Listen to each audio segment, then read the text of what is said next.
नमस्कार. मुख्यमंत्री माझी शाळा सुंदर शाळा या पोर्टलला आपण लॉग इन झाल्यानंतर आपल्याला जेव्हा फाईल्स अपलोड करायच्या आहेत, त्यावेळेस नेमक्या कशा करायच्या? आता या ठिकाणी मी बऱ्याच फाईल्स अपलोड केलेले आहेत. ते मोबाईलमधून केलेले आहेत. लॅपटॉप किंवा डेस्कटॉपमधून तर आपल्याला फार फास्ट करता येईल, यात काही संशय नाही.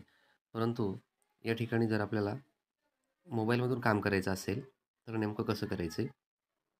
या ठिकाणी समजा 6वा घटक जो आहे विविध क्रीडा स्पर्धांचे आयोजन. या ठिकाणी चूज फाईल केल्याच्यानंतर या ठिकाणी मोबाईलमधून आपण फाईल्सला ओपन करायचं. त्यानंतर आपल्या ड्राईव्हमधली फाईल न घेता किंवा ड्राईव्हला आपण एकही फोटो न टाकता आपण सरळ या ठिकाणी तुमचं जे PDF मेकर किंवा MS ऑफिस वगैरे जे कुठलं आहे की ज्याच्यामध्ये आपल्याला PDF दिसतं, ते ॲप आपण ओपन करायचं. जसं माझ्याकडे WPS आहे, मी ते ॲप ओपन केलं. त्यानंतर मी वरती फाईल्स मॅनेज म्हणून आहे त्याला ओपन केलं. त्यानंतर पहा या ठिकाणी लोकल, क्लाउड आणि WPS हे दाखवतं. मी WPSला क्लिक करून वरती जे PDF शब्द आहे, या PDF ला मी क्लिक केलं. तर या ठिकाणी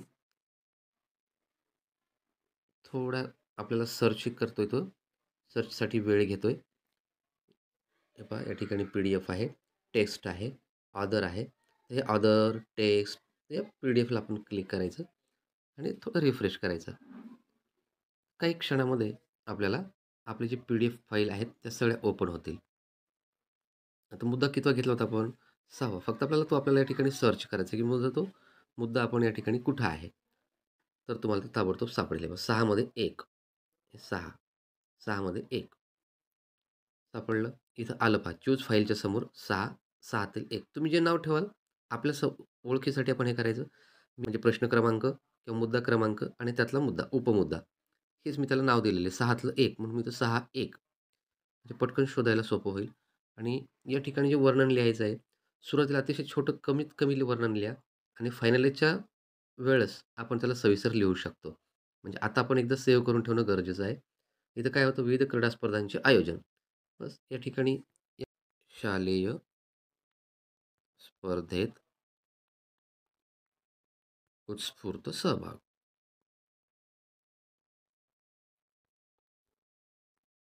त्या मुद्द्याशी संबंधित आपण लिखाण करायचं. अतिशय कमी करा. कारण एखाद्या वेळेस या ठिकाणी फाईल अपलोड नाही झाली, तर पुन्हा तेवढं टाईप करायला आपल्याला खूप वेळ लागतो. त्यासाठी इथं अतिशय कमी शब्दात अगोदर लिहा, सेव्ह करा आणि फायनलाईज करण्यापूर्वी मग त्याला सविस्तर लिहिलं तरी चालेल. मग आता शेवटी आपण खाली आल्याच्यानंतर सेव्ह आणि पहा लागलीच या ठिकाणी मेसेज आला, data saved successfully, click here. Click हिअरला गेलं की आपण पुन्हा त्याच पेजवर जातो. पहा आता आपण 6वा मुद्दा भरलेला होता. जो 6वा मुद्दा या ठिकाणी काय होतं? तिसरा शैक्षणिक,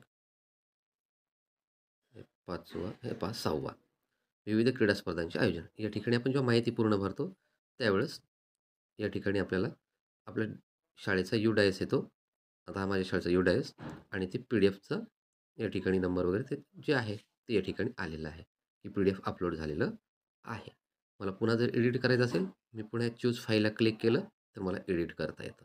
तर अशा प्रकारे Google ड्राईव्हला आपण केलेले PDF न टाकता अगदी सहजपणे मोबाईलमधील PDF आपण ओपन करून या ठिकाणी चूज फाईलच्या माध्यमातून ते अपलोड करू शकतो. Thank you.